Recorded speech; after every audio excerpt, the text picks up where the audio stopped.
So they'll be able to kind of sit back and see what happens, which gives them a bit of an edge in my opinion. They don't have to rebuild the wheel and see what else other people do. Here's how they got to their calculations. Pretty cool. You can check this out. I'll put a link to this down in the description if you want to check it out. And I believe that's basically the end of this. I already talked about this burning. So let me show you how this new locking up the cake token in this very infamous syrup pool for cake here. It used to be that you only had one option and it was like a 79, it was like between 65 and 80% was the APY on that. But now you can see here, you've got a flexible APY of just 6%. So you can go in and out of here, but it's way, way reduced compared to the locked up APY, which is now 128%. And so if you click on here, it actually gives you some pretty cool stats. The one that I thought was sweet was, obviously it gives you the amount of cake, but it has the average lock duration.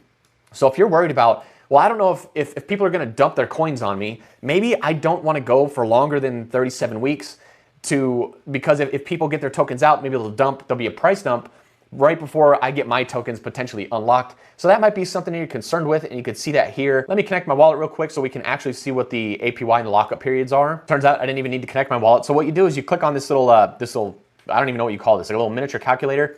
You've got the flexible. So let's put in $100, pretty sweet. They already have a thing there. And you can see here at $5.98 is what you would theoretically earn. It's obviously gonna change over time.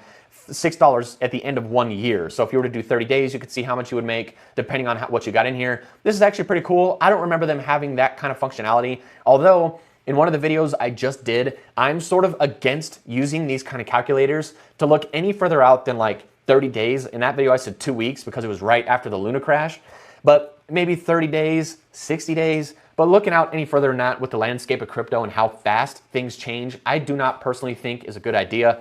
So you can check out the 30-day here, stretch it to 1 year. It sucks that there's not something maybe in between there, but still 6% in 1 year is not the greatest, but it's not bad either, I suppose, compared to the stock market. So if you clicked on the lock though, $100 in